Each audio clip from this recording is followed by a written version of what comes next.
নবীদের কোনোদিন বসন্ত রোগ হয় না, নবীদের কোনোদিন পক্স রোগ হয় না। ও আমার বিবি আয়েশা, সেই তায়েফের ময়দানে মার খেয়েছিলাম, মার খাবার পরেতে জিবরাইল নিয়ে আমাকে উহুদ পাহাড়ের উপরে নিয়ে একটা একটা একটা একটা করে পাথরগুলো বার করে দিয়েছিল। সেই পাথরের দাগগুলো এখনো আমার পিঠে রয়ে গিয়েছে। আম্মা জান আয়েশা ঝরঝর ঝরঝর করে কাঁদতে শুরু করলেন, ইয়া রাসূলুল্লাহ, ইয়া হাবিবাল্লাহ, হুজুর এতদিন পর্যন্ত আপনি দেখাননি। নবী আমার বলেছিলেন কিয়ামতের দিন হাসরের ময়দানে যখন আমার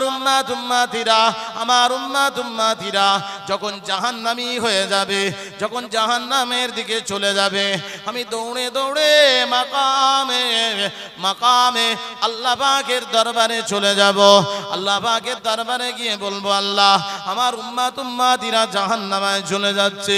ওই সময় গিয়ে আমি নবী মুহাম্মদুর রাসূলুল্লাহ আমি পিঠটাকে আগলা করে দেব। ইয়া রাসূলুল্লাহ, বড় কষ্ট দিয়েছি ইয়া রাসূলুল্লাহ।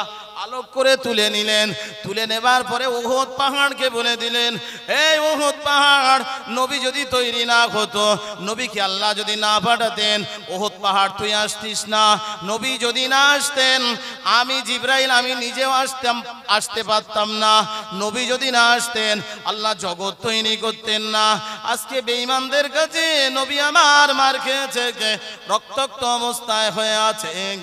উহুদ পাহাড়, তোর পৃষ্ঠদেহটা তুই একটু এমন নরম করে দে, তোর উপরে একটু আমার হাবিবকে শুইয়ে দেব। জোরে বলেন সুবহানাল্লাহ। তোর হাবিব, আমার হাবিবকে শুইয়ে দেব। পিঠে তো চারিদিকে পাথর মারার আঘাত, আর পাথর তো এখনো পিঠে ঢুকেই রয়েছে নবীর। জিবরাইল ঝরঝর করে কাঁদছেন যে তোর একেবারে ওপরটা তুই নরম করে দে, তোর উপরে রসুলকে শোয়াবো। উহুদ পাহাড়, এখনো যে সমস্ত হাজী সাহেবরা যান, যা দেখবেন উহুদ পাহাড়ের উপরে সমতল জায়গা একটা আছে, ও জায়গায় রাসূলুল্লাহকে শোয়ানো হয়েছিল। জোরে বলেন সুবহানাল্লাহ। উহুদ পাহাড় শুইয়ে দেওয়ার পরে জিবরাইলের 600 ডানার ভিতরে একটা ডানা দিয়ে রাসূলুল্লাহকে হাওয়া করছে, আর চোখ দিয়ে টপ টপ করে পানি পড়ছে। নবীর যখন হুঁশ ফিরে আসলো, নবী জিবরাইলের দিকে তাকিয়ে বললেন, ভাই জিবরাইল তুমি কাঁদছো কেন? জিবরাইল তুমি কাঁদছো কেন? জিবরিল আমিন ডুকরে কেঁদে ফেললেন, ইয়া রাসূলুল্লাহ আপনার খুব লেগেছে না? ওরা আপনাকে খুব মেরেছে, কোথায় লেগেছে একটু দেখাবেন? জিবরাইল হাতখানা ধরে নবীর বললেন, ইয়া রাসূলুল্লাহ, ইয়া হাবিবাল্লাহ, হুজুর ওরা আপনাকে কোন জায়গায় মেরেছে আমি জিবরাইল, আমাকে কি একটু দেখাবেন? যদি আপনি একটু আমাকে দেখান, আমি আল্লাহর কাছে গিয়ে বলতে পারবো। জিবরাইল হাতখানা নবী ধরলেন, ধরে বললেন, জিবরাইল ওরা জানে না, ওরা বোঝে না, তাই মেরেছে। জিবরাইল আমার আল্লাহকে গিয়ে কিছু বলো না। ইয়া রাসূলুল্লাহ। তারপরে জিবরাইল দাঁড়িয়েছিলেন, জিবরাইল বসলেন, ইয়া রাসূলুল্লাহ, ইয়া হাবিবাল্লাহ, হুজুর আপনার কোথায় লেগেছে একটু বলেন না, আমি একটু দেখি ক্ষত জায়গাগুলো।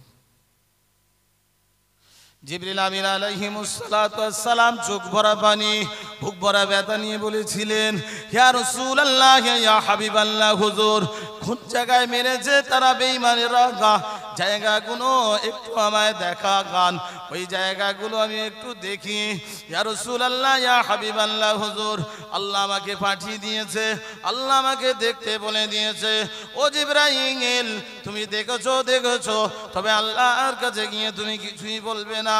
তবে জিবরাইল তুমি একটা কাজ করতে পারো, আমার আল্লাহর কাছে গিয়ে তুমি এটাই বলবে, আল্লাহ শেষ নবী আখিরি নবীর উম্মতেরা জানে না, ওদেরকে আপনি ক্ষমা করে দিন, ওদেরকে আপনি মাফ করে দিন।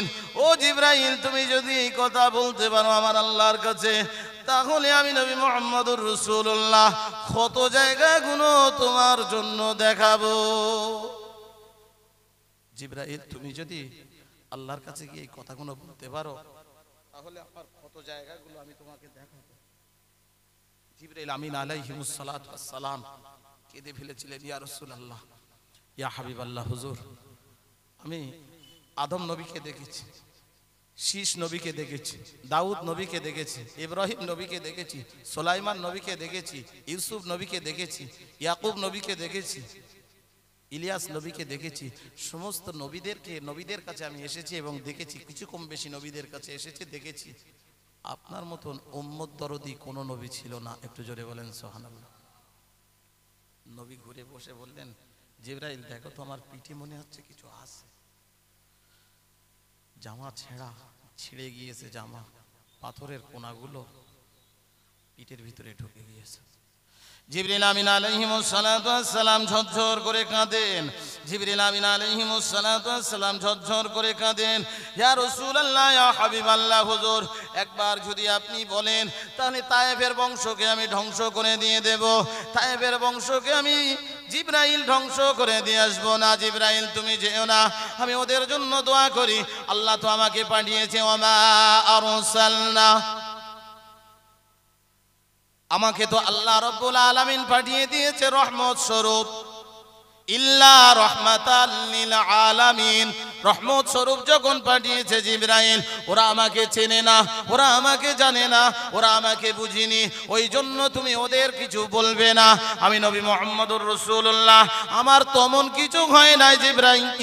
জিবরিল আমিন আলাইহিমুস সালাতু ওয়াস সালাম বললেন, ইয়া রাসূলুল্লাহ, ইয়া হাবিবাল্লাহ, হুজুর আপনার পিঠে একটা জায়গাও সমতল জায়গা নাই, সমস্ত জায়গাগুলো ক্ষত বিক্ষত হয়ে গিয়েছে। জোরে বলেন, সমস্ত জায়গাগুলো ক্ষত বিক্ষত হয়ে গেল। নবীর যখন 61 বছর বয়স, অসুস্থ অবস্থায় আম্মাজান আয়েশার ঘরে অবস্থান করছেন। রাসূলের ছোট বিবি, আমাদের ছোট আম্মাজানের ঘরে অবস্থান করছেন। নবী একদিন বললেন, ও আমার বিবি আয়েশা, কোথায় তুমি? বিবি আয়েশা বাইরে ছিলেন, দৌড়ে আসলেন, লাব্বাইকা সাদাইক, বলুন ইয়া রাসূলুল্লাহ, আমার পিঠে একটু তেল ঢেলে দেবে? জাইতুনের তেল একটু গরম করে এসে একটু ঢেলে দাও। আম্মাজান আয়েশা আসলেন, কপালে হাত দিলেন। নবী জ্বর নবীর গায়ে। বললেন, ইয়া রাসূলুল্লাহ, আমি জাইতুনের তেলটা একটু গরম করে নিয়ে আসি, আপনি একটু ওয়েট করেন। জাইতুনের তেলটা আম্মাজান আয়েশা গরম করতে গেলেন, গরম করে এসে বললেন, ইয়া রাসূলুল্লাহ, আপনার জামাটা আপনি তোলেন, জামাটা আপনি তোলেন। নবী যখন জামাটা ঠিক এইভাবে তুলেছে, আম্মাজান আয়েশা দেখার পরে আম্মাজান আয়েশার চোখ দিয়ে টপ টপ টপ টপ করে পানির টোসা গড়িয়ে যায়। ইয়া রাসূলুল্লাহ, এতদিন আমার সঙ্গে আপনার বিয়ে হয়েছে, আমরা ঘর সংসার করছি, কোনোদিন আপনি আমাকে আপনার পিঠটা কোনোদিন দেখাননি। ইয়া রাসূলুল্লাহ, আপনার কবে বসন্ত হয়েছিল? আপনার কবে পক্স হয়েছিল? যখন নবীর কাছে এই কথা বললেন, কিতাবের ভিতরে এসছে নবীর যেন একেবারে উপরে উহুদ পাহাড় বুকের উপরে চাপিয়ে দেওয়া হয়েছে। উহুদ পাহাড় বুকের উপরে চাপিয়ে দেওয়া হয়েছে। নবী ওই সময় বললেন, ও আয়েশা, 10 থেকে 12 বছর আগে আমি তায়েফে গিয়েছিলাম ইসলামের দাওয়াত দিতে, কলেমার দাওয়াত দিতে। লা ইলাহা ইল্লাল্লাহ মুহাম্মাদুর রাসূলুল্লাহ কলেমা খানা পড়ে নাও, আমি নবী মুহাম্মাদুর রাসূলুল্লাহ, আমার উপরে তোমরা ঈমানটা আনায়ন করো, আমার উপরে তোমরা ঈমানটা আনায়ন করো। সেই তায়েফে যখন গিয়েছিলাম, তায়েফের যুবক ছেলেদেরকে লেলিয়ে দেওয়া হয়েছিল। আমার পিছনে যখন লেলিয়ে দিয়েছিল, তায়েফের যুবক ছেলেরা কাকর আমাকে কাকর পাথর মেরে মেরে আমাকে আঘাত করেছিল। ও আমার বিবি আয়েশা, ও আমার বিবি আয়েশা, আমি এই পিঠটা কাউকে কোনোদিন দেখাই নাই, আজকে তোমাকে দেখিয়ে দিলাম। নবীদের কোনোদিন বসন্ত রোগ হয় না, নবীদের কোনোদিন পক্স রোগ হয় না। ও আমার বিবি আয়েশা, সেই তায়েফের ময়দানে মার খেয়েছিলাম, মার খাওয়ার পরেতে জিবরাইল নিয়ে আমাকে উহুদ পাহাড়ের উপরে নিয়ে একটা একটা একটা একটা করে পাথরগুলো বার করে দিয়েছিল। সেই পাথরের দাগগুলো এখনো আমার পিঠে রয়ে গিয়েছে। আম্মা জান আয়েশা ঝরঝর ঝরঝর করে কাঁদতে শুরু করলেন, ইয়া রাসূলুল্লাহ, ইয়া হাবিবাল্লাহ, হুজুর এতদিন পর্যন্ত আপনি দেখাননি। নবী আমার বলেছিলেন কিয়ামতের দিন হাসরের ময়দানে যখন আমার উম্মাতিরা যখন জাহান্নামী হয়ে যাবে, যখন জাহান্নামের দিকে চলে যাবে, আমি দৌড়ে দৌড়ে মাকামে আল্লাহ পাকের দরবারে চলে যাব। আল্লাহ পাকের দরবারে গিয়ে বলবো আল্লাহ আমার উম্মাতিরা জাহান্নামে চলে যাচ্ছে। ওই সময় গিয়ে আমি নবী মুহাম্মদুর রাসূলুল্লাহ আমি পিঠটাকে আগলা করে দেব। আল্লাহ বলবেন ও আমার হাবিব, ও আমার প্রিয় নবী, সোনার নবী মুহাম্মদুর রাসূলুল্লাহ আপনার পিঠে একটা মশা বসতে দেয়নি, আমি আপনার গায়ে একটা মাছি বসতে দেয়নি। তুমি আমার হাবিব নবী, পেয়ারা নবী, তোমাকে না বানালে আমি জমিন আসমান তৈরি করতাম না, ওহদ পাহাড় এমনি করে সমস্ত কিছুই তৈরি করতাম না। আজকে তোমাকে এমন আঘাত করেছে, তুমি কি তাদের উপরে প্রতিশোধ নিতে চাও? হাবিব নবী বলবেন না আল্লাহ, তাদের কাছে প্রতিশোধ চাই না, তাদের কাছে কিছুই চাই না, আপনি আজকে আমার উম্মাতিকে ক্ষমা করে দিন। আরেকটু জোরে বলেন সুবহানাল্লাহ। আমার আপনার জন্যই কষ্ট করেছেন। আজকে কবরস্থানের ধারে আমি আপনি বসে আছি, কবরের ভয় কজনা করি। হুজুর বলছিলেন ইমাম সাহেব উসমানে গনি রাদিয়াল্লাহু তাআলা আনহু হুজুরের কথা, মুসলিম জাহানের তৃতীয় খলিফা উসমানে গনি রাদিয়াল্লাহু তাআলা আনহু আবু বকর সিদ্দিক রাদিয়াল্লাহু তাআলা আনহু চলে যাওয়ার পরে ওমরে ফারুক বসলেন। আবু বকর সিদ্দিক রাদিয়াল্লাহু তাআলা আনহুর পরে ওমরে ফারুক, আর ওমরে ফারুকের পরে হযরত উসমানে গনি রাদিয়াল্লাহু তাআলা আনহু মুসলিম জাহানের তৃতীয় খলিফা। নবীর দরবারে সমস্ত সাহাবীরা আসতেন, দেখতেন, বুঝতেন, আবার চলে যেতেন। এখন তো নবী নেই, নবী শূন্য মদিনা। উসমানে গনি রাদিয়াল্লাহু তাআলা আনহু কিছুদিন যাওয়ার পরে কিছু মানুষ তৈরি হয়ে গেল ওমরের উসমান রাদিয়াল্লাহু তাআলা আনহুর বিরুদ্ধে কথা বলতে। একটা প্রতিনিধি দল তৈরি হয়ে গেল। রাসূলের সাহাবীদের ভিতরে বেশিরভাগ সাহাবী সে বছর সমস্ত সাহাবী হজ পাকে গিয়েছিলেন। কয়েকজন সাহাবী ব্যতীত, তার ভিতরে হযরতে হাসান, হযরতে হুসাইন রাদিয়াল্লাহু তাআলা আনহুমা, শেরে খোদা হযরতে আলী রাদিয়াল্লাহু তাআলা আনহু, তিনজন আর কয়েকজনা মহিলা, কয়েকজনা পুরুষ, এর ব্যতীত আর মদিনায় কেউ ছিল না। সবাই হজ করতে মক্কায় চলে গিয়েছে।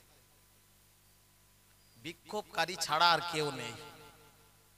জানেন হযরতে উসমানে গনি রাদিয়াল্লাহু তাআলা আনহুকে 40 দিন পর্যন্ত বিক্ষোভকারীরা ঘর থেকে বাইরে বার হতে দেয়নি।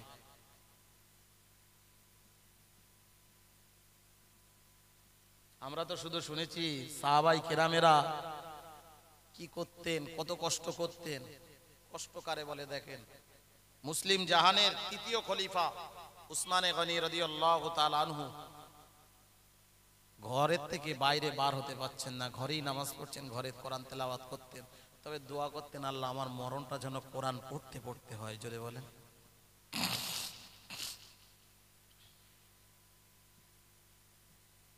সংবাদ পেয়ে গেলেন কিছুদিন পরে যে মনে হয় বিক্ষোভকারীরা আমার বাড়ি আসবে।